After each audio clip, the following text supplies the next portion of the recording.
igice cya 468 cy'iyi nkuru. Urukundo nyarukundo, uko ubuzima bwacu bwahindutse umwanda, cyarangiye ubwo uyu musore Neko Asha ndetse n'umusore Shariton bari bagiye kureba nyirakuruza mu gihugu yari atuyemo kugira ngo bamuzane muri Metrobed, ariko bagasangayo umukobwa wari urimo kubyara, ndetse uwo mukobwa mu kubyara baramufasha.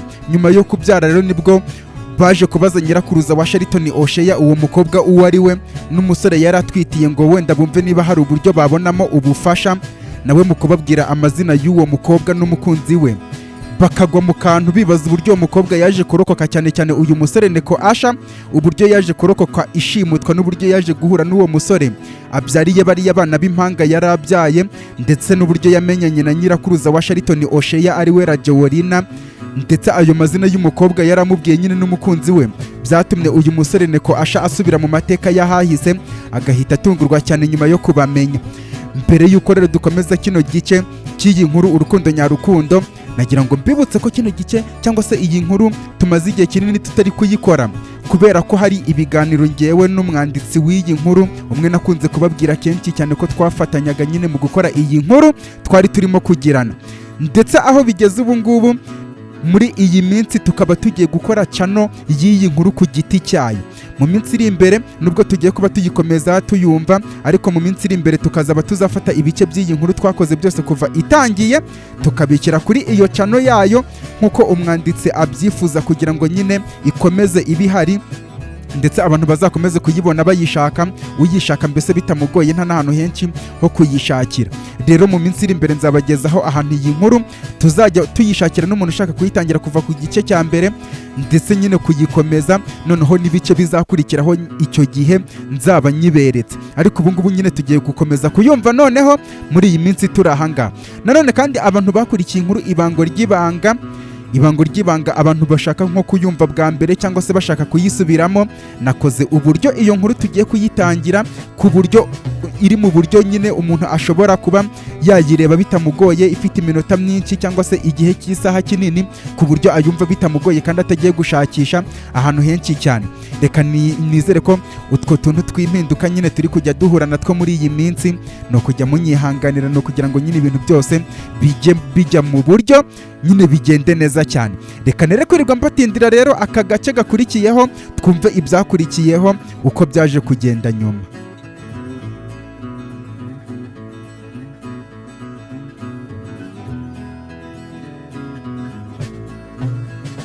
Muri ako kanya twabajije nyirakuruza wa Shariton Osheya uwo mukobwa uwo ari we n'umusore yari atwitiye ngo twumve niba hari uburyo twabonamo ubufasha.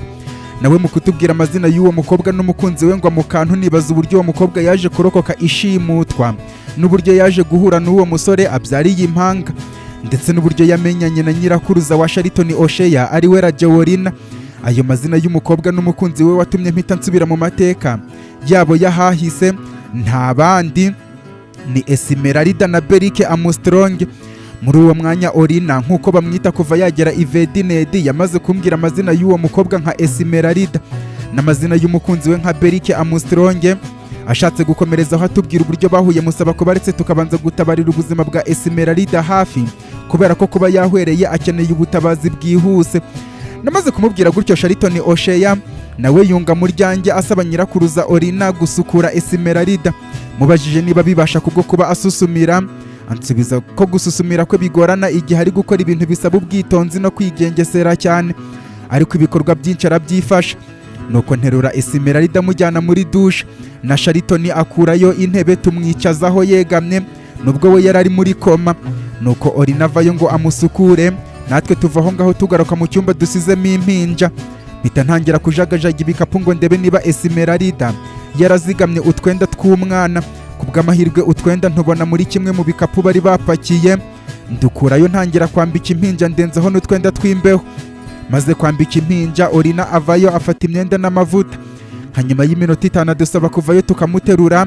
Shariton Osheya aba ari ugenda, avayo ateruye Esmeralda. Dusabye na Orina ko ajya koga aduhakanira tubwira ko we yari yoze kare kubw'amashyushyu yari afitiye kuza kumufata, kubera ko batari gupakira ibintu batarakaraba. Aribwo mu gihe bari badutegereje Esmeralda yaje gufatwa n'ibise. Nyirakuruza wa Shariton Osheya Orina yamaze kutubwira gutyo, mpeka igikapu kimwe na Shariton Oshea aheka ikindi gikapu. Mubajije abaterura hagati y'impinja na mama wazo Esmeralda, ansubiza ko ibintu by'impinja atahuye nabyo, by'akarusho atinya kuzifata kubera uburyo ziba zinyerera, bityo afite impungenge ko zamucika zikagwa hasi.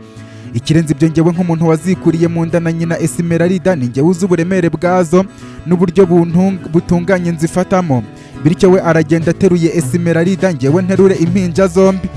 Shariton Oshea yamaze kumbwira gutyo, nterura impinja zombi, zifatira mu bituza byombi, ziryamisha imitwe ku mpande zitandukanye. Aho gakuru namushyize ku ruhande rw'iburyo, naho gato muryamisha ku ruhande rw'ibumoso. Orina akuraho igitambaro cy'umweru akizirika mu ijosi, atwikira impinja nka kuriya abakwaferi batuzirika bagiye kutwogosha. Mubajije niba bidatuma bavumbura ko twibye impinja z'igihugu cya Vedinedi, ansubiza ko n'ubundi nta buryo bwashoboka na gato twabatwaramo tutabahishe, bityo ahubwo turabeshya ko tubajyanye kwa muganga.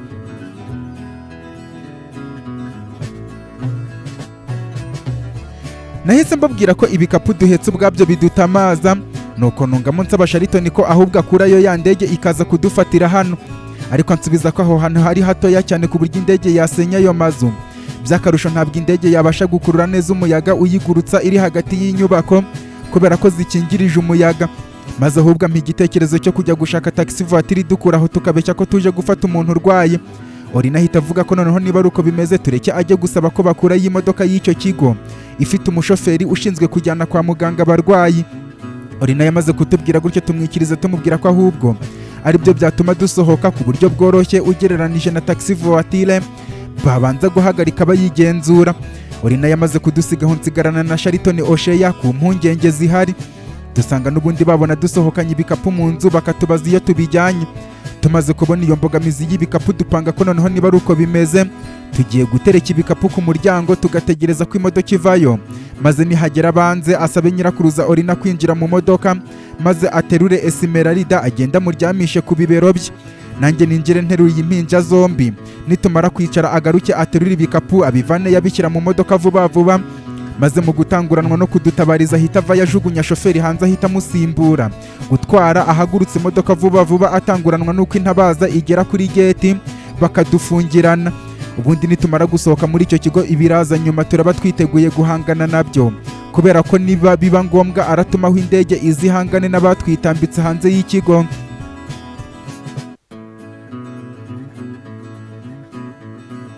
Ibyo twarangije kubyemeranyaho gutyo, ntereka impinja nikuraho igikapu mpetse, ndongera nterura impinja. Muri uwo mwanya Orina yahise agaruka atubwira ko imodoka ihageze, nuko Shariton Oshea aterura Esmeralda maze asaba nyirakuruza Orina kumukurikira. Nawe aramwumvira, nanjye nkurikiraho. Dusanga imodoka ya ambulance yahageze, ariko tubona havuyeyo umugabo n'umugore bigaragara ko aribo bashinzwe gukurikirana ubuzima bwa buri munsi bw'abo basaza n'abakecuru babarizwa muri icyo kigo. Mu gihe ngiye na Shariton twari twamaze gutekereza ko baza gushungera abasaza n'abakecuru gusa. Ibyo bituma nibaza ko Shariton Oshea yinjiza mu modoka ibikapu byombi, yarangiza akajya kujugunya shoferi hanze. Kubera ko yarangiza gukora ibyo byose, uwo mugore n'umugabo bamaze kuduhururiza kare cyane. Ariko mu gihe nkibitekerezaho n'igihunga cyinshi, Shariton yansabye ko kwinjira anyereka ko afite umupangu. Maze kwinjira, Shariton Oshea wasubira mu nzu ava yateruye ibikapu bibiri, ariko mu gihe harimo kubyinjiza mu modoka umugore n'umugabo bahita bajya kumwitambika bamubaza iyo ajyanye ibyo bikapu. Ntacyo abasubije, ahita asunikira mu modoka, abasunikira mu modoka, ahita batunga pistole ebyiri icyarimwe, maze yinjira mu modoka, ahita ategeka shoferi guhagurutsa imodoka. Kandi ikosa rito akora riratuma na ba bosi be bisanga bageze ku iherezo ry'ubuzima bwabo. Ibyo shoferi yabyumvise vuba, ahagurutsa imodoka vuba vuba. Mu kanya gato twari tugeze kuri gate, baradufungurira. Twiruhutse dusohotse muri icyo kigo, ariko mbona shoferi yiciye isiri abasekirite. Gusa nirinda kugira icyo mbivugaho kubera ko tutashoboraga kurigarura. Ikindi kandi bamenye ko nabonye ayo masiri tukaba ntacyo tubakozeho, bahita badutinyuka kubwo kuvumbura ko nta muntu twashobora kubabaza. Ubwo twamaze gusohoka mu kigo, Shariton Oshea agenda ayobora shoferi iyo yerekeza. Ariko nyuma y'urugendo rure sinzi uko narebye iyo duturutse, mbona havuyeyo imodoka nyinshi zidukurikiye zitwaye abashinzwe umutekano b'ingeri zose n'intwaro za rutura. Ndabibona ko bari kwirinda kuturasa kubera abayobozi na shoferi twafashe bugwate. Ariko Shariton Oshea yabibonye gutyo ahita afata uwo mugore n'umugabo arababoha. ubundi akurayo mudasobwa ye atangira kugira ibyo akandagura. Hashize iminota 5 tubona drone ivuye yirasa imbere y'imodoka zidukurikiye, nko kubaburira ko gukomeza kudukurikira ari ukwishyira mu byago.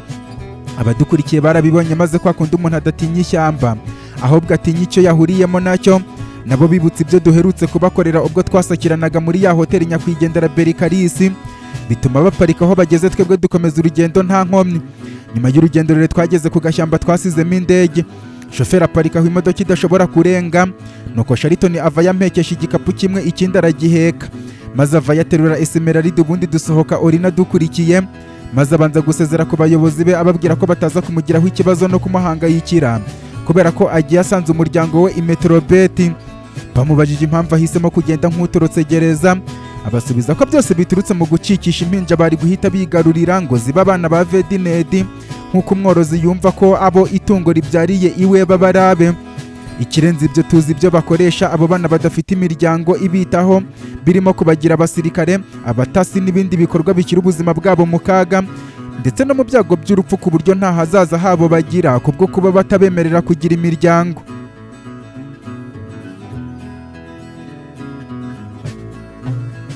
Orina yamaze kubabwira gutyo akomeza kuva yadukurikiye. Bidatinze twageze ku ndege yahise yifungura, twese tuzamuka ama esikariye tuyinjiramo twese ihita yifunga, maze dukomereza mu cyumba kirimo uburyamo. Shariton aryamishamo Esmeralda ahita ajya guhagurutsa indege, nanjye ndyamisha impinja impande za Esmeralda, nuko njye na Orina tugumana mu cyumba ngo ducungire hafi impinja na nyina. Tugiye kumva twumva indege ifashe ikirere. Muri ako kanya mbwira Orina ko noneho yambwira ihuriro riri hagati ye na Esmeralda, n'ihuriro riri hagati ya Esmeralda na Berike Amustronge kugeza ku rwego amubyariye. Namaze kubwira Orina gutyo yitsa umutima agata akomeza ambwira ati ntabwo dusobanuye kuguma turi bamwe ubudahinduka, ahubwo dusobanuye gukura no guhinduka. Rimwe na rimwe kugira ngo dukure tugomba kureka ibidusubiza inyuma bikagenda, tugomba kureka abantu batakigize icyo batumariye bakagenda, tukareka imyemerere n'imyizerere itakiri ukuri, tukareka n'inzozi zidashobora kuba impamo. Ntabwo byoroshye ariko ni ingenzi kubw'ibyo. Kureka bikagenda nibwo buryo bwonyine dushobora gukora icyumba cy'ibintu bishya kubw'ibintu byiza n'ibirenzeho. Ibi bitekerezo byanjemo umunsi mfata icyemezo cyo gukora igikorwa cy'ubwiyahuzi, ari cyo gufasha Esmeralda gucika. Na nyuma yaho nkaba narahoraga mbimwibutsa musaba kugerageza kwiyibagiza uwo yitaga umukunzi we Ambrose Yamirethi, mu kumwumvisha ko kuba we yararokotse gucika ba rushimusi bitagomba kumuha ibyiringiro, ko n'uwo muhungu w'inshuti ye Ambrose Yamirethi yabashije gucika ba rushimusi, kandi niba yaba yaracitse ba rushimusi washobora kuba yaranishakiye undi mugore kubwo kuba atizeye niba we yararokotse ba rushimusi. Ariko ibyo byose Esmeralda akanga kubyumvira, ambwira ko azakomeza kurinda isezerano yahaye Ambrose Yamirethi kuzageza igihe wenda bazamwerekera imva ye cyangwa agasanga yarashyingiranwe n'undi mukobwa. Nuko Esmeralda akomeza kwibera muri ibyo byiringiro n'imyaka ikomeza kumujyana kugeza umunsi Berike Amustronge aje mu buzima bwe, kubwo kuba ari we musore rukumbi yarabonye agashitura umutima we nyuma ya Ambrose Yamirethi. Mu by'ukuri Esmeralda ajya kunyubakamo ibyo bitekerezo byo guhinduka. Wari umunsi umwe ubwo njyewe na shoferi twoherezwaga kujya gufata imizigo ku nkombe z'inyanja. Birumvikana iyo mizigo n'abakobwa bari bakuwe ku mugabane wacu bazanwe gucuruzwa. Ubwo twageze ku nkombe duhurirana n'ubwato buzanye imizigo tuje gufata, nuko havayo abagabo bane turasuhuzanya, bampa raporo y'umubare w'abakobwa bazanye, nuko mbaha uburenganzira bwo kubinjiza mu modoka. Kureba mbabazwa no kubona ari abakobwa bakiri bato cyane ku myaka iri hagati y'10 na 15, ariko nkibabajwe n'abo bana bato bagiye gutangira guhura n'abagabo bakingana gutyo. Nababajwe kurushaho no kubona bakuyeyo n'akandi gakobwa gato cyane keza kari mu kigero cy'imyaka 5. Mpita mbaza impamvu bazanyemo n'agakobwa gato cyane, bansubiza ko babonye ari keza cyane, bagira igitekerezo cyo kukazana tukihanganira kukorora kubera ko igihe kazakurira kazatwinjiriza gatubutse. Ikindi kandi nta ruhare babigizemo ngo bagashimuta, ahubwo niko kigabye kabirukaho gahamagara umwana w'umuhungu Ambrose, n'umuyobozi w'ikigo akirukaho ngo agahagarike kareke kwiyahura. Nabo baparika imodoka ngo bakakira, aribwo n'umuyobozi w'ikigo cy'imfubyi yahageze bakarwanira ako gakobwa abinginga ngo bakareke kubera ko kakiri agatambambuga. Ariko aho kumwumva bahita bamusogota ibyuma byo mu mutima bamutsindaho. Agakobwa kigabye bakinjiza mu modoka kavayo gasanga abandi basakuza batabaza, bahita batangira kubatera imiti isinziriza, ubundi bafatiraho baberekeza ku nkombe z'inyanja bahageze batandukanyiriza abahungu n'abakobwa mu mato atandukanye. Namaze kumva ko ako gakobwa kigabiye ba rushimusi kugeza gatumye n'umuyobozi w'ikigo cy'imfubyi barererwagamo yicwa, numva kanteye impuhwe. Ibyo ntabwo twabitinzeho, ninjiranye mu modoka n'abagabo babiri, umwe ajya kwicarana na shoferi imbere mu mwanya twaje nicayemo, undi twicarana inyuma muri ya modoka yo mu bwoko bwa Detained, ku buryo abicaye muri kabineti bataba bareba inyuma ku bw'igikuta giciyemo hagati, mu gihe abandi bagabo babiri basigaye bahise basubira mu bwato bafata icyerekezo ntazi. Nta byo gutinda, shoferi yahagurukije imodoka turerekera, ariko impuhwe zari zansaze zituma amaso yanjye yanga kuva kuri ako gakobwa gato kaje guhurira n'imiruho y'imbunda z'abagabo kataramenya gutandukanya icyatsi n'ururo. Muri uko kwanga kugakuraho amaso nikanze mbonye kabumbuye amaso, tukiyahuza gahita kongera kuyafunga. Ako kanya mbaza umugabo turi kumwe igihe imiti babatereye ibaviramo, ansubiza ko barabanza kubatera indi miti bakuramo ibiyobyabwenge babateye. Mubajije niba bose babateye ibiyobyabwenge bibasinziriza ku buryo ntawabasha kuduca muri humya ducika, ansubiza ko bose babibateye kandi ntawe ushobora gukanguka batamuteye iyo miti ibakuramo ibiyobyabwenge. Ibyo kubyumva nagiye mu rujijo nibaza niba ibyo mbonye mpuza n'amaso n'agakobwa ari impamo, nuko nkomeza kugacunga. Nka nyuma y'iminota nka 30 turongera duhuza amaso. Kuri ngenda bibona ko karimo gushaka gucika, zampuwe nakagiriye nkikabona zituma niyemeza kugafasha gucika nubwo ndaba nkoze ikintu cyanyicisha. Nuko nkurayo agapapuro nandika amagambo mu nyandiko y'icyapa mu rurimi rwa Sasuto, ngira ako gakobwa ko ngiye kugafasha gucika, ariko aho ngasiga kazahagume, nzaze kugatora kajyana aho ngahisha, bityo kazacunge ndangaje umugabo turi kumwe gace mu idirishya. Maze kwandika ayo magambo mvayo ntangira kwizengurukishwa ku bana mbakora ku mutima ngo numve niba bakiri bazima. Ngeze ku gakobwa nshyira ku gapapuro mu mufuka w'ikabutura, nkabwira ngo gacunge ndangaje umugabo turi kumwe gasoma urwandiko ngahaye.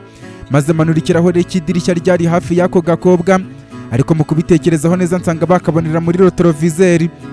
Mpita nunguka igitekerezo cyo kujya kuyimena, nuko nsaba shoferi guparika ngafata icupa ry'amazi nashyize imbere.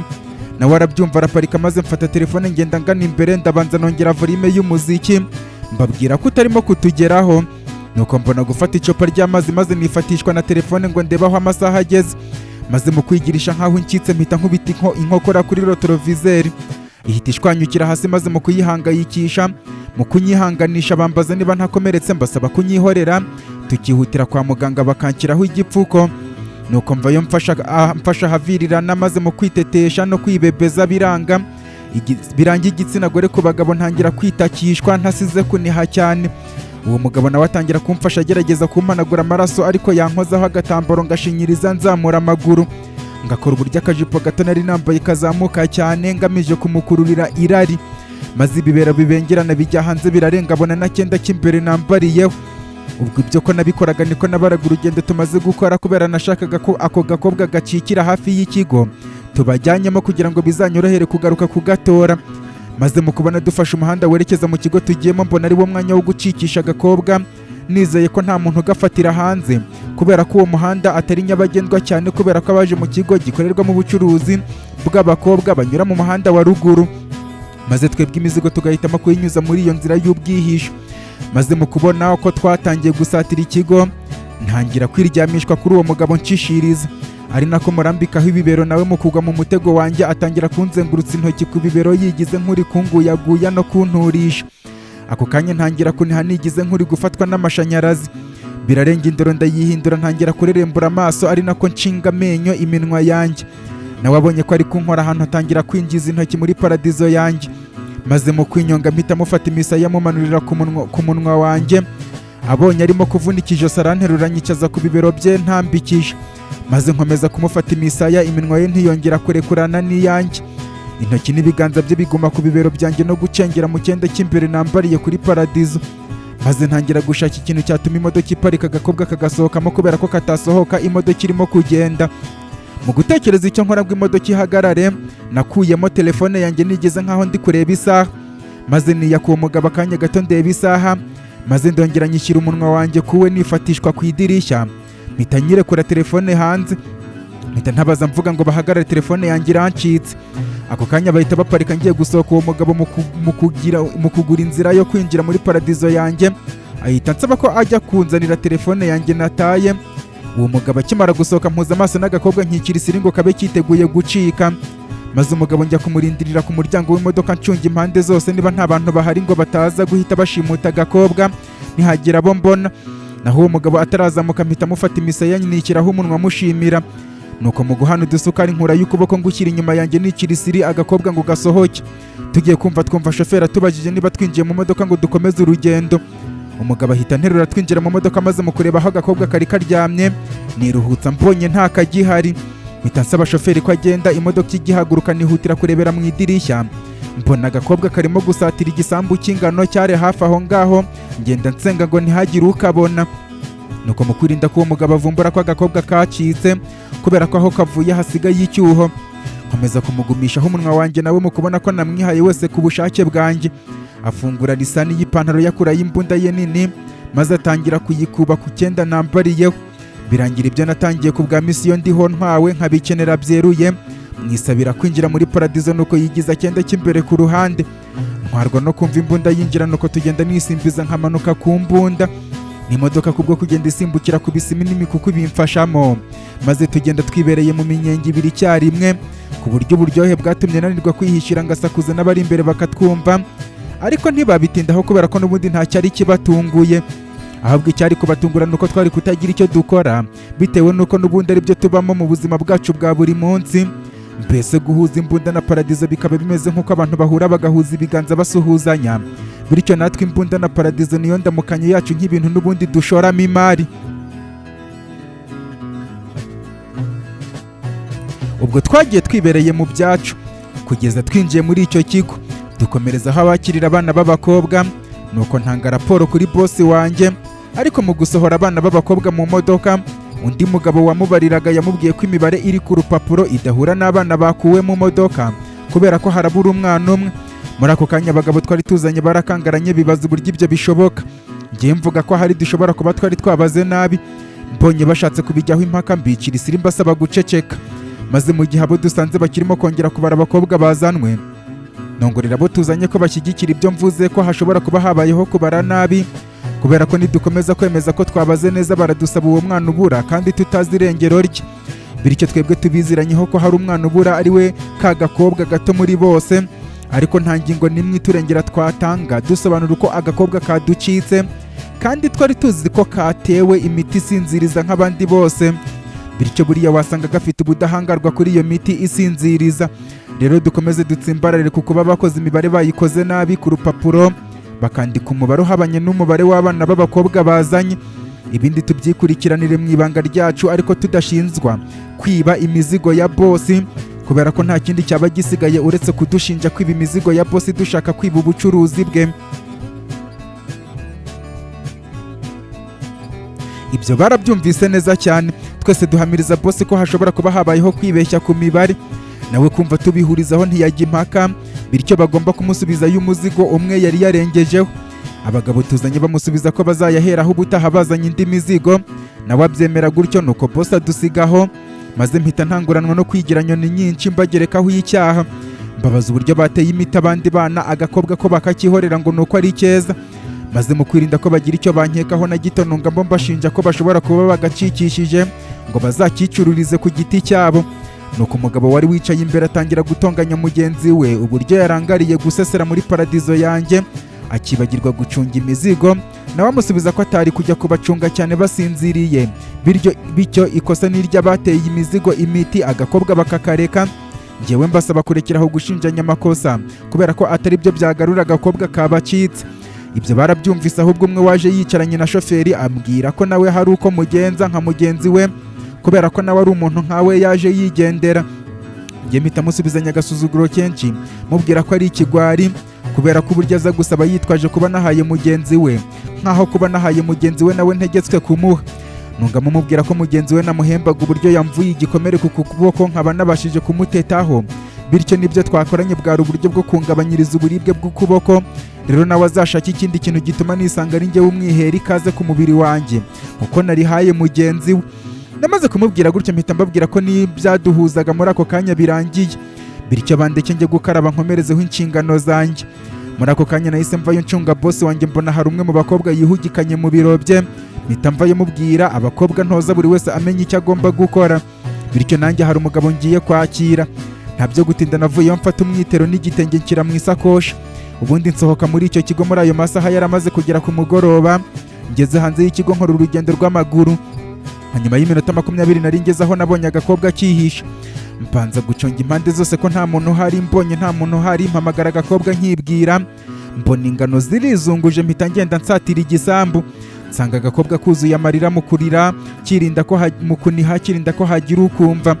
Mu kukabaza ikibazo kagize kwa kundi ubona uguhoza ugahogora, cyangwa wabona ukurandata ukagonda ijosi. Ni nako agakobwa katuritse kakarira kambwira ko ubwo kacaga mu idirishya kahise gahanuka kagwira ukuboko kuravunika. Mu kwibaza uburyo kahanutse ntitwumva ikintu kitimbutse, nibuka ko nari nazamuye volume y'umuziki, nuko mfata umwanya wo kukihanganisha no kugorora ukuboko kwako. Bidatinze nakenyeye igitenge nkurayo n'umwenda nari mfite mu isakoshi, ndagaterura ndagaheka maze ngakura aho ngaho muri uwo mugoroba. Nuko nkabazanya impuhwe z'igisagirana amazina yako n'ibyerekeye ubuzima bwako bwo mu kigo cy'imfubyi, maze kambwirira mu mugongo wanjye n'ikiniga kigeretse ku maganya menshi kagira kati nitwa Esmeralda. Nkaba naramenye ubwenge nisanga mu kigo cy'imfubyi, ariko nitabwaho by'umwihariko n'umukuru w'ikigo, aho yamozagaho ijisho n'igitsure. Akaba ari njye njyenyine bakorera isabukuru ya buri mwaka. Aribwo mu mwaka ushize nuzuza imyaka 5, uwo mubikira uyoboye icyo kigo yambajije impano y'akataraboneka aba ntegurira za mpano ujuje imyaka 6. Musubiza ko nkeneye ko azambwira impamvu nitabwaho kurusha abandi. Aribwo mu cyumweru gishize nujuje imyaka 6 namusabye ya mpano yo kumbwira impamvu nitabwaho by'umwihariko. Aranyiherera nambwira ko impamvu anyitaho by'umwihariko nuko papa wanjye ari utera inkunga icyo kigo cy'imfubyi, ahemba abakozi akanohereza ibyo kurya bitunga abana n'imyambaro bambara. Uwo papa wanjye akaba asanzwe ari umuyobozi ukomeye mu gihugu cya Masofa, akaba ari nawe wanyizaniye hano mu kigo cy'imfubyi hashize amezi 6 mvutse, nyuma y'uko mama wanjye umbyara amunjugunyiye ngo ajye kwibanira n'umugabo wanjye w'umuherwe mu gihugu cya Metrobet.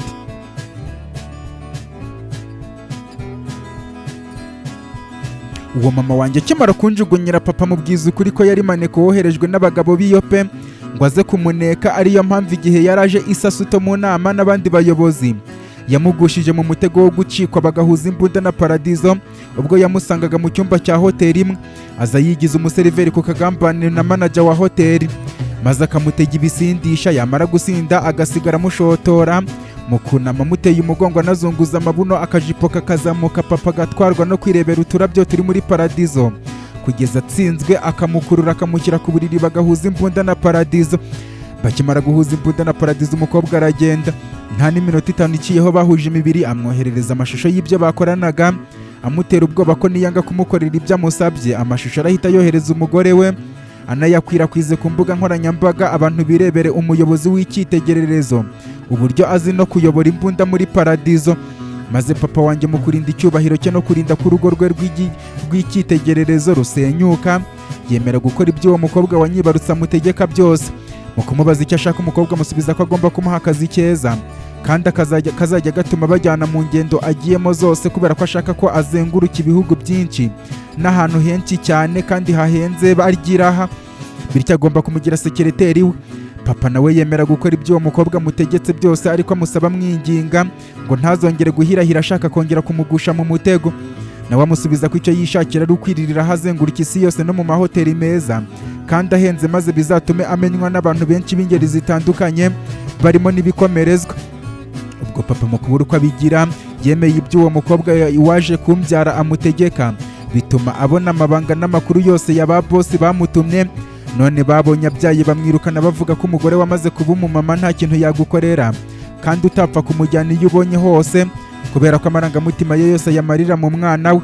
None umuherwe wo muri Metrobet wahoraga amwiruka inyuma amusabye ko babana kandi yaramuhishe ko afite umwana. Niyo mpamvu yaramutumyeho ngo bahurire kuri hoteli byose byabereyemo, amushyikiriza umwana we ari we njyewe. Bityo no kuba yarazi ko yitwa Esmeralda ntabwo ari ryo zina rye yiswe n'ababyeyi, ahubwo ryari izina ry'akazi yari yariyise. Ariko kuba izina Esmeralda ari ry'amateka kuri we, ajya arihamagara umukobwa we ari we njyewe, kubera ko ari ryo yamwise, akaba ari naryo riri hafi no ku mafishi ye. Nuko uwo mukobwa wari maneko kuri papa wanjye amusigira urwo ruhinja ari rwo njyewe, amubwira kumumuha amahoro n'urugo rwe atazigera agaruka kumubangamira kubera ko n'uwo yari kuzamusabishaho indezo ari we umwifitiye, kandi nawe ntazatekereza ibyo gushaka kumuhuza n'umwana we Esmeralda kubera ko adashaka icyamusenyera mu rugo agiye kubakana n'umuherwe.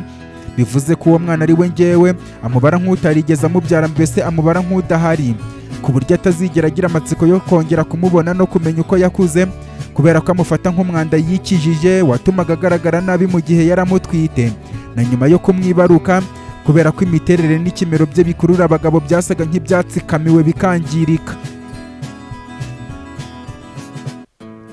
Uwo mukobwa yamaze kunjugunyira papa wanjye ku mezi 6 yonyine nari maze ku isi, na papa wanjye mu kwirinda ko mu rugo rwe n'umugore we hazamo agatotsi no kurinda icyubahiro cye nk'umuyobozi ukomeye mu gihugu cya Masofa, ahitamo guhita nzana hano mu kigo cy'imfubyi, bityo kuba ahantu hose ku isi barangwa n'ubusumbane niyo mpamvu anyitaho by'umwihariko nk'umwana w'igikomerezwa, ndetse n'ibirori byose by'amasabukuru bankorera ni papa wanjye ubitegura akanabishyira mu bikorwa, akaba ategereje ko nuzuza imyaka 10 yagenwe ku mwana utwawe hanze y'igihugu ngo azaze kunyadobuta, akaba aribwo azanyiyereka nka papa wanjye, ambwira na mama wanjye uwo ari we niyaba, ariko nkazaba ntegetswe kubigira ibanga kubwo kurinda icyubahiro cye no kudateza agatotsi mu rugo rwe rw'intangarugero n'icyitegererezo.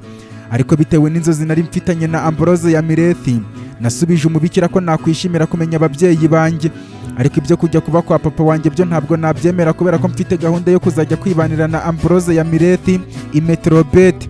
We ansubiza ko tukiri abana ku buryo tutazahita dushinga urugo, ahubwo nzemere njye kwa papa, maze Ambrose ya Mirethi n'umuryango uzaba waramwadobutinze bazaze kunsaba umubyeyi wanjye, badukoreshereza ubukwe bwiza dushyigikiwe n'ababyeyi n'inshuti bo ku mpande zombi. Uwo muyobozi w'ikigo twabagamo yamaze kumbwira gutyo, nirinda kubitindaho dukomeza ubuzima, ariko mama wanyibarutse mugirira urwango rukomeye kubwo kuba yaranyise umwanda yikijije, kandi njya kuvuka nta ruhare na ruto nabigizemo, na papa wanjye yanjugunyiye nawe akaba ari inzirakarengane kubwo kuba yaragushijwe mu mutego, ariko ntanyihakane ahubwo kubw'urukundo nkunda bigatuma afashirizamo na bagenzi banjye tubana mu kigo cy'imfubyi. Noneho amasabukuru ankoreshereza n'impano anyoherereza binyereka urukundo ruhebuje nkunda, ibyo bituma numva ntangiye kumukunda no kumuha agaciro, bintera amatsiko yo kumumenya no kumubona, maze ayo matsiko agatuma mbona imyaka inibura ngo papa nyiyereke imbere y'ibinyejana 4. Nguwo umwana ufashije uwo ndiwe n'impamvu uwo mubikira wari uyoboye ikigo cy'imfubyi yemeye gupfa arwanya ko ntwarwa, akazabura ibyo gusobanura kuri papa wanjye wamushinze mu nshingano ze. Ako kana k'agakobwa nari maze kumenya ko kitwa Esmeralda, kamaze kumbwira iby'ubuzima bwako nkihanganisha ku bwa mama wako wakise umwanda, nkabwira ko kuva ubwo kabaye akana kanjye gasimbura umukobwa wanjye Rosalinda wakagombye kuba ari mu kigero cy'imyaka 23, n'umwuzukuru wanjye wavutse yarapfuye wakagombye kuba ari mu kigero cy'imyaka 10.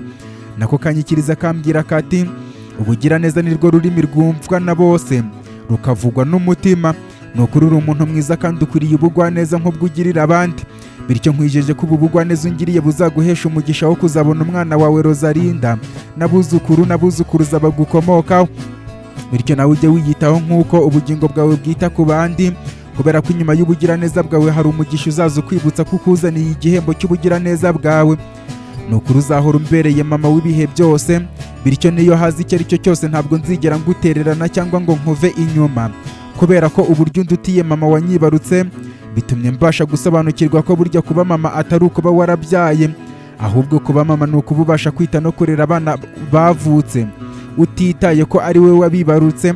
Ndagukunda mama mwiza. Ayo magambo ya ka Esmeralda yankoza ahantu, numva nuzuye n'icyizere anyubatsemo, nisanga nanjye ntangiye kumufata nk'umugisha uzampembera ineza mugiriye, mba nibutse ko n'ubundi abana babita umugisha, nuko dukomeza urugendo muvugira ibisigo n'ibihozo.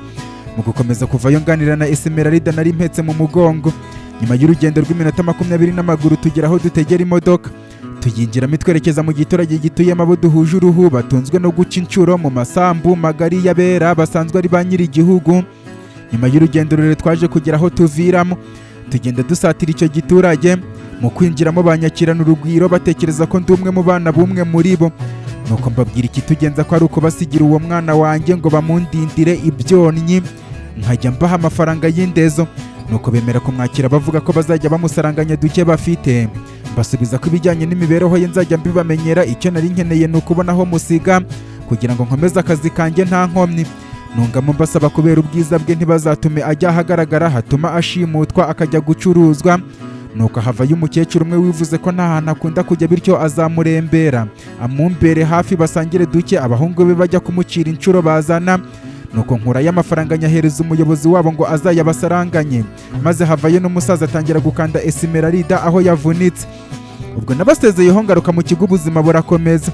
Esmeralda nkajya musura kenshi muzaniye ibitabo bijyanye n'imyaka yakagombye kuba agezemo mu ishuri ngo yige, kubera ko abana baturutse ku mugabane wacu nta buryo n'ubushobozi bafite bwo kwiga mu mashuri y'Ivedinedi. Nuko nyuma maze gukura atangira kumbwira ibyo kujya gushaka umukunzi we Ambrose ya Mirethi, ariko nkamusubiza ko atabona iyo amushakira kubera ko atazi amerekezo babashimutiyemo. Bityo byaba byiza mwiyibagije agakomeza ubuzima yemera kwakira n'abandi baza bamugana, ariko we agakomeza kwanga abasore bose bageragezaga kumwegera kugeza umunsi akubita amaso Berike akava mu bye. Kubwo yaramukubise amaso agahita yigarurira amarangamutima ye yose, kubwo kuba yari umusore ushinguye mu gihagararo, mu mitambukire ya gikomando no ku isura ye yuje uburanga. Uwo Berike akaba yaraje mu giturage bari batuyemo aje gushaka abasore b'imasofa bemera kwinjira mu mutwe urwanya ubutegetsi bw'abamariduke bwahiritse ku butegetsi abamusitronge babanje kubarimbura. Maze Esmeralda nk'umuntu rukumbi wabashije kugira umugisha wo kugira ubumenyi abikesha ibitabo namwohererezaga, abari ufasha Berike kwandika urutonde rw'abemeye kwinjira mu mutwe we. By'akarusho yiheraho yiyandika kuri nimero ya mbere kubwo kuba nawe azi neza ko papa we ari umunyamasofa nubwo atazi uwo ari we, ariko yumvaga ariyo nzira azanyuramo ajya gushaka papa we. Yabwiwe ko ari umwe mu bayobozi bakomeye imasofa, maze kuva ubwo we na Berike baba abantu begeranye kugeza baguye mu rukundo, ariko bemeranya ko urukundo rwabo bazarukira ahagaragara nyuma y'intambara bari gutegura. Aribwo nyuma bapanze uburyo babyarana bakazajya mu rugamba biringiye ko byibuze niyo barugwamo baba basize urubuto rw'abazabavubukaho abafite amaraso yabo. Ariko kubw'abamakabe binjira mu rugamba igitaraganya, Esmeralda agitwite ndetse anakuriwe cyane. Maze Berike asezera kuri Esmeralda amubwira ko umuntu ugiye ku rugamba batizeye ko azagaruka, bityo natazagaruka azakora uburyo inda atwite atazayibyarira ino Ivedinedi, kubera ko umwana wavuka bahita bamumwaka bakajya kumwirerera kubwo kuba nta mugabo amubyaranye nawe, maze yazakura bakamukoresha ibikorwa byiganjemo iby'ubwihebe, itara ry'izina rye ntirizigere ryaka. Aribwo twaje kwakira inkuru y'incamugongo ko Berike yaje kugwa ku rugamba, tubimenyeye mu ijambo ryavuzwe na mwishywa we Starona Mustronge, aba aribwo tumenya ko burya na Berike yari umwamustronge. Maze Esmeralda we mu guterwa ishema no kuba twitiye abamustronge atangira gushaka uburyo asohoka mu gihugu aciye inzira zitemewe, kubera ko nta byangombwa bimwemerera gutura Ivedinedi yari afite byari kumuhesha uburenganzira bwo kubona batamubonera tike.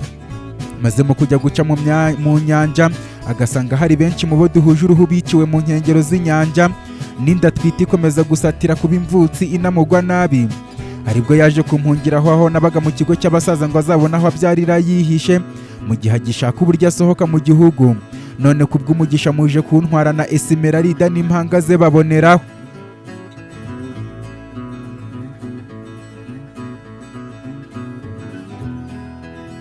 Orina yamaze kumbwira ibyerekeye Esmeralda byose naguye mu kantu, nsigara nibaza uburyo Bernadette yakira bisengeneza be b'impanga na muramukazi we Esmeralda atarazi. By'umwihariko nishimira kuba Berike Mustronge atarapfuye ngo azibagirane burundu kubera kuzima kw'izina rye, kuko asize abana bazakomeza kurinda kuzima kw'izina rye, bakaza bunganira Starone Amustronge na Sharone Amustronge mu kwagura umuryango w'abamustronge n'umuryango w'ibwami bwa Sasuto. Ibyo kuba ngiye guhuza Bernadette n'abisengeneza be hamwe na muramukazi we Esmeralda cyo kimwe na Starone Amustronge na Sharone Amustronge ngiye guhuza na babyara babo, narekeye aho kubitindaho. Ntangira gutekereza ibitaro twerekezamo Esmeralda n'impinja ze, ariko nsanga kujyana Esmeralda n'impinja mu bitaro nkabimenyesha abandi biri butume Bernadette Mustronge n'abana be Starone na Sharone bigorana ko bajya mu kirori cyo kwa Marisol na Rosalinda. Niyemeza kutababwira mbere yuko tuva kwa Marisol na Rosalinda, mbese ibyo kuba tuzanye Esmeralda n'impinja ze tukabigira ibanga kugeza ibirori byose birangiye. Maze mfata umwanzuro w'uko tuberekeza muri Harmony Hospital tukaza kuva mu bukwe bwo gufata irembo kwa Arikimu Makabe na Adrice Makabe, maze abamusitronge bose mu gutaha muri Max Asha Hotel mpite mberekeza ku bitaro. Ibyo namaze kubitekerezaho nsaba Orina kuba agumye iruhande rw'umukobwa we mwiza yungukiye mu mahanga ya kure, umuhaye abuzukuru beza b'impanga. Njyewe mvayo njya kwicarana na Shariton Oshea, ubundi ntangira kwandikira ubutumwa mushiki wanjye Angelo n'ubugingo bwanjye Adera, mbabwira icyo bamfasha. Kuva kuri Angelo ugomba kubwira umukunzi we Marone kubwira ababyeyi be Arisibeth ya Mirethi na mama we Ntazi, sekuru Rosario, nyirakuru Valeria na mushiki we Yoranda, cyo kimwe na nyirasenge Ofelia Riyesi na babyara be Ntazi. Ansubiza ko bose yari ababwiye, bityo na Ofelia Riyesi nyirasenge wa Marone n'umuryango we wose bamaze kugera i Metrobeti, ndetse ubu tuvugana bakaba bari mu nzira berekeza kwa Marisol na Rosalinda. Namaze kuvugana na mushiki wanjye Angelo, nandikira ubugingo bwanjye Adera mubaza abo yambwiriye. Ansubiza ko yavuganye na Bernadette Mustronge akamusaba gutumira abana be Starona Mustronge na Sharona Mustronge, nyirabukwe Dorosera na sebukwe Nikora. Adera yamaze kumbwira abo we na Bernadette Mustronge bateguje, musaba kubwira na Leya agategura umuhungu we Rohani, mubajije niba bo bahagurutse. Ansubiza ko bari bakiturindiriye. Namaze kuvugana na Adera, nandikira Vira mubaza uburyo mu rugo kwa Marisol na Rosalinda byifashe. Ansubiza ko imyiteguro yo kwakira abashyitsi b'Imena bayigeze kure. Noneho by'akarusho musaza wa Melania ari we Gaburiyeli n'umugore we Marilene, nubwo bagendera mu tugare kubw'izabukuru, bamaze kuhagera ku butumire bwa Rosalinda, batoraguye bakamurera batazi ko ari umwana ukomoka ku mwishywa. Bityo Gaburiyeli na Marilene bakaba bahagejejwe n'umuhungu wabo Yeremiya hamwe n'umukazana wabo w'umumetisi Roseline uzwi nka Rose, cyo kimwe n'umwuzukuruza wabo Beckham Makabe. Namaze kuvugana na Vira, numva neza ko abantu hafi ya bose bakenewe mu kirori cyo kwa Marisol na Rosalinda basa nk'abahabaye, ahubwo nunguka agatekerezo ko gutumira n'abakomoka kuri Gaburiyeli na Marilene, maze bo na Melania nka mushiki wa Gaburiyeli bakaza kuratirana uburyo imiryango yabo yagutse cyane. Nuko nandikira Adrice Makabe mubwira gahunda turimo, nungamo mubwira icyifuzo mbafiteho, nsoza mubaza niba bitaza kwangiriza gahunda y'ubukwe bari gutegura. Ahita nsubiza ko ibyo yumva ari byo by'ingenzi cyane kurusha n'ubukwe, kubera ko abasaza n'abakecuru bakwiye kwerekwa agaciro n'icyubahiro. Bityo we n'umuryango we bagiye kubyitegura berekere mu rugo. Barasigayo Britney na Doris bayobora imyiteguro, maze tuzave kwa Marisol na Rosalinda dusanga byose biri ku murongo. Nkivugana na Adrice Makabe, ako kanya Shariton yansabye kubwira abatari bagenda bose ko duhurira kuri Max Asha Hotel tukabatwara, kubera ko dukoresheje urugendo rw'imodoka byatwiriza mu nzira, kubera ko kugera kwa Marisol hari akagendo karekare katwara amasaha atari munsi y'abiri. Mubajije niba abona aho aparika, ansubiza ko mushiki we Vira murangiye ikibuga cy'amashuri Stewart amubwiye twaparikamo. Shariton yamaze kumbwira gutyo mpita nsaba Adrice Makabe ko duhurira kuri Max Asha Hotel. Ndongera mbwira Adera ko nabo bari kumwe duhurira kuri Max Asha Hotel tukabatwara. Noneho kuba indege ya Shariton yihuta nka kibona umwe, twaje kwisanga mu kirere cya Metrobeti dukomereza ku bitaro bya Harmony Hospital. Ariko Shariton arebye abona nta kibuga cyagutse yamanuriraho indege, ahita yerekeza kuri Harmony University ayimanurira ku kibuga cy'umupira w'amaguru. Amaze guparika neza tuvayo twerekeza mu cyumba twasizemo Orina, Esmeralda n'impinja ze. Nuko nterura impinja zombi, Shariton aheka igikapu cya Esmeralda ahita muterera, tuvayo Orina dukurikiye. Dusohoka mu ndege, tumaze kugera hasi hita yifunga. Ubundi tuvayo tugana kuri gate itandukanye Harmony University na Harmony Hospital. Umusekirite wari uhari ntiyirirwa tubaza byinshi, abona tuzanye abarwayi. Bidatinze twinjiye muri Harmony Hospital, kubw'amahirwe Dogiteri Chanceline atubonera kure, aza kutwakira nta byinshi atubajije, atuyobora aho twinjira. Kureba mbona twinjije muri cya cyumba cya VIP nigeze kurwariramo igihe mpezwa umwuka na Wiremuzi, n'igihe nkorana na Stimera impanuka tugonzwe na Robi afatanije na Stefania mama wa Aristide. Muri ako kanya Dogiteri Chanceline yatangiye atubaza ikibazo gihari.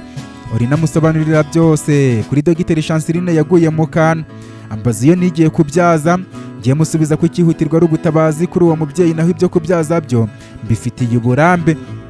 Ansubiza ko ikibazo uwo mubyeyi ashobora kuba yagize cyatumye ahera muri koma ni imyanda isohoka nyuma yo kwibaruka yamuhezemo, bityo umuganga wazobereye mu byo kurwaza ari mu nzira. Ako kanya mubwira ko kuba tumusigiye twizeye ko tumusize mu maboko meza, bityo adufashije yakwiyambura umwambaro w'ubuganga akaba umurwaza mu bandi.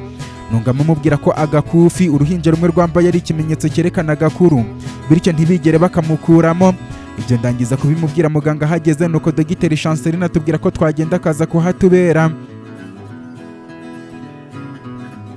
Nta byinshi tuvuganye twasohotse muri icyo cyumba, dukomeza dusohoka mu bitaro twerekeza muri kaminuza, kugeza tuyinjiyemo tugakomereza ku kibuga. Tukigezeho twinjira mu ndege, Shariton arayihagurutsa, mu kanya gato ayimanurira kuri Max Asha Hotel. Dusanga abadutegereje imiryango ihita yifungura, batangira kwinjira bakurikiranye kuva ku bugingo bwanjye Adera wari ufashe akaboko mushiki wanjye Edina utarakomera, hakurikiraho Regisa, Sharon Armstrong, Becky Makabe, Becca Makabe, Deborah Makabe, Adurise Makabe, Arikimu Makabe, Beriton Makabe, Vanilla, Leia, Henry, Rohani, Maria, Hezibora, Ayeri Crespo, Arisha, Starona Armstrong, Jezabela Makabe, Bernadette Armstrong, umukecuru naketse ko ari Dorosera, n'umusaza natekereje ko ari Nikora. Aburungano rwacu bose mu kwinjira baje baduhoberana ubwuzu bwinshi, by'umwihariko abakunzi bacu Adera na Edina babimburiye abandi kwinjira. Jezabela Makaba yabahigika babwira ko buduherukana vuba, nuko amperaho ampoberana ubwuzu bwinshi, ambwira uburyo yarankumbuye cyane. Ngiye mubwira ko bwa bwiza bwe bwagiye bukikuba inshuro zirenga biliyoni, bigaragara ko Starona Armstrong yamwitayeho, bikaba ikimenyetso cy'uko imasofa naho ubwaho hamuguye neza, ku buryo igihe azaba yamaze kuba umwenegihugu waho hazamubera nka kavukire. Namaze kubwira Jezabela Makabe gutyo, ansubiza ko Starona Armstrong yamweretse uburyohe bw'urukundo kubera ko yamwitayeho bidasanzwe, ku buryo yisanze amutonganya mu kumubaza uburyo yari yaratinze kuza mu buzima bwe. Iby'inkuru zamva he na njya he hagati yanjye na mushiki wanjye Jezabela Makabe ntabwo twari kuzibonera umwanya, ahubwo yahaye umwanya umukunzi we Starona Armstrong ngo duhoberane, we akomeza ahobera Shariton. N'abandi bose bavuyeyo baduhobera. Ku rundi ruhande Ayeri Crespo yahuje urugwiro na Orina wamurereye mu kigo cy'imfubyi.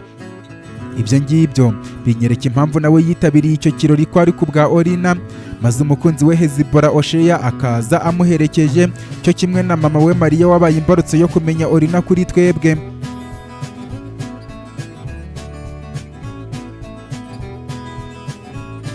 Ubwo bamaze kudusuhuza nimukira mushiki wanjye Edina ngo agende yicaranye n'umukunzi we Shariton. Njyewe njya kwicarana na mushiki wanjye Jezabela Makabe, na Starona Armstrong yicarana na Adera, mu gihe Sharon Armstrong yicaranye na Regisa hamwe na Becky Makabe, n'abandi bicarana mu buryo butandukanye. Shariton ntiyatinze amahagurutse indege, mvayo nganira na mushiki wanjye Jezabela Makabe, twari dufitanye urukumbuzi, mubaza uburyo igihugu bagisize cyonyine. Ansubiza ko bagisigaye umusirikare w'umujenerale ukomoka Isasuto, ku buryo atatinyuka gufata igihugu atavukamo. Uwo mujenerale akaba yarahoze ari inshuti ya Becca Armstrong. Mu kuvayo tuganira nyuma y'urugendo rutarambiranye, Shariton yatangiye kumanurira indege mu kibuga kiri hagati y'amashuri. Amaze kuyigeza hasi, Regisa ava yatujya imbere ngo atuyobore, nuko tuvayo tugenda n'amaguru. Nka nyuma y'iminota 15 twari tugeze hafi yo kwa Marisol na Rosalinda, aho twahise duhurira n'imodoka irimo guparika. Turarindira ngo tubanze dusuhuzanye n'abayijemo. Ku ikubitiro tubona hasohotsemo Angelo na Marone, hakurikiraho Yolanda wari kumwe n'abasore babiri bamuruta hamwe n'abakobwa babiri. Mbonye uko bambaye n'ibara ry'uruhu rwabo mpita mbikeka ko ari babyara be bavuka kuri nyirasenge Ophelia Ries. Mu kanya harongera hasohoka abagabo babiri, mpita mbikeka ko ari Elisabeth ya Mirethi na muramu we Barthélemy Ries. Nyuma na nyuma mbona hasohotse abagore babiri bafasha umukecuru n'umusaza babafasha gusohoka, mpita nkeka ko abo bagore bombi ari Ophelia Ries na muramukazi we ubyara Yolanda na Marone ntazi.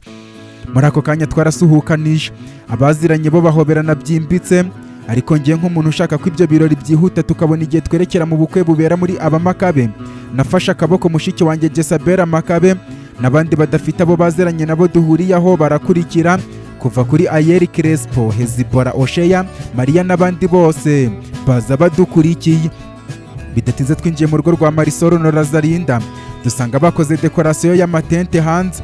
Kubera kuko biri kose uburyo umuryango wa Melania n'uwa musaza we Gabriel wagutse, ntabwo twabasha gukwirwa mu nzu, ku buryo n'imbuga ubwayo mbona iza kuba ntoya cyane. Mu kwinjira Vira n'umukunzi we Rajeorina na musaza we Bronte baza kutwakira, baberewe n'imikenyero kuri Vira na muramukazi we Rajeorina, na costume kuri Stewart na murumuna we Bronte. Muri uko kutwakira nzengurutse amaso kubo dusanze mbona Melania aho bamwicaje mu ntebe yegamyemo. Iruhande rwe hari musaza we Gaburiyeli na muramukazi we Marilene bicaye mu tugare tw'abafite ubumuga. Ku rundi ruhande tubona hicaye Yeremiya n'umugore we Roseline hamwe n'umwuzukuru wabo Bekamu Makabe. Muri uwo mwanya bakirimo kutwakira Alexa yavuyeyo atanguranwa mu guhamagara impanga ye Bronte amubwira ko yahoraga amushinja ko agira inshuti z'abakobwa zitabasha kumukurura ngo bamukore ku mutima. None kuri ino nshuro amahitamo aramugora kubera ko noneho abamuzaniye ni abamarayikakazi. Ibyo arangiza kubivuga yamaze kumuhuza na Becky Makabe na Sharon Armstrong. Kuri Bronte koko mu gukubita amaso ubwiza bwabo bw'imboneka rimwe asigara abakanurira nk'uri mu iyerekwa, maze mu kubakanurira cyane azenga amarira mu maso yamupfutse mu maso akamuzibira kwirebera ibyiza nyaburanga mushiki we Alexa amuzaniye. Ibyo Alexa bibonye amuserereza amubwira ko amukojeje isoni imbere y'abakobwa yari yiyemeyeho ko afite musaza ukomeye nk'icyuma. Muri ako kanya Jezabel Makabe ambwira ko yari yakomeje kwibaza impamvu Alexa yiziritse kuri Becky Makabe na Sharon Armstrong naho kumbe yatereteraga impanga ye Bronte. Kuri njye musubiza ko amugoye cyane amuzanira bombi icyarimwe nk'aho azabangikanya. Jezabel Makabe ansubiza ko hitamo imaripfa, bityo uwo Bronte ahitamo mu beza gusa araba ari uwo ku buryo adashobora kongera kureba ku ruhande. Njye mpita musaba kwishyira mu mwanya wa Bronte akambwira uwo yahitamo niba abona koko mushiki we Alexa atamugerageje. Nawe mu kubitegereza akanya ansubiza ko koko bigoye birenze ibivugwa. Mubajije uwo yahitiramo Bronte ansubiza ko bombi ntawe wagaya ndetse nta nubwo wabonaho inenge, bityo ahitiyemo Bronte. Yagendera ku marangamutima yo guhitamo uwo afasha hagati ya muramukazi we Sharon Armstrong na mwene se wabo Becky Makabe. Kubw'ibyo ahubwo atekereje uburyo umwe muri bo yasigara aririra mu myotsi yumva yahitamo ko bombi bamuhomba. Jezabel Makabe yamaze kuvuga gutya mpita musubiza ko wenda nta n'umwe wakwemera Bronte. Nkimara kuvuga gutya ahita nsubiza ko iryo risubiza aho urikuye witegereza uburyo Becky Makabe na Sharon Armstrong nabo ubwabo batwawe no kurangarira Bronte kubera ko nawe kuburanga n'igihagararo ntacyo wamugaya. Jezabel Makabe yamaze kumbwira gutyo kureba koko mbona Becky Makabe na Sharon Armstrong nabo bahagaze bubitse imitwe imbere ya Bronte.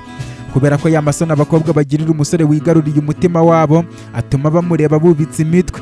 Muri ako kanya nikirisiri Bronte musaba kureka gusebya abasore, nuko aratinyuka azamura amaboko ayabategera ngo abahobere. Dutungurwa no kubona abakobwa bombi batanguranijwe no kumugwa mu gituza, bamutura hasi agaramye bo bamwubamaho, mu gihe we yarwanye no kubaramira bombi maze bombi bamukanurira amaso ubudahumbya muri yandoro y'igihunga. Nawe abahanga amaso mu kuyabirindura yakura kuri umwe yerekeza ku rundi ku buryo amahitamo yari yakomeje kumugora burundu. Hashize umwanya bashigukira hejuru Adela na Sharon Armstrong bavayo begura Becky Makabe na Sharon Armstrong babakura kuri Bronte, nawe wahise yegurwa na Jezabel Makabe. Bakirimo kubegura Yolanda yangezeho ari kumwe n'umugore ambwira ko ari mama we aje ngo ansaba ubufasha bwo kuza kumuhuza n'umusore twazanye w'umumetisi, kubera ko kuva yamukubita amaso yakomeje kumutekerezaho cyane amwibazaho byinshi, bityo akeneye kuvugana nawe mbere y'ibindi byose. Ibyo kubyumva narikanze nibaza icyo mama wa Yolanda ashaka kuri Ayeri Crespo. Ibyo maze kubyibazaho mu rujijo rwinshi namuhereje ikiganza amubwira ko nitwa Neko Asha, muri bwa buryo abantu basuhuzanya bataziranye babanza kwibwirana. Nawe ambwira izina rye arenzaho ko ari mama wa Yolanda na Marone, ariko mu kumva izina rye nahise nikanga nanirwa kwiyumvisha niba iryo zina rye ndyumvishe neza cyane niba yitiranwa n'undi muntu nigeze numvaho iryo zina mu nkuru twigeze kubwirwa na Mariya. Ariko mu gihe nkibishidikanyaho mba nibutse uburyo na Yolanda yarangariye Ayeri Crespo akimubona nkagira ngo yatwawe n'uburanga bwe bwo kuba ari umumetisi. Mu by'ukuri iryo zina rya mama wa Yolanda ryahise rinyerurira impamvu Yolanda yarangariye cyane Ayeri Crespo akimubona nta rindi.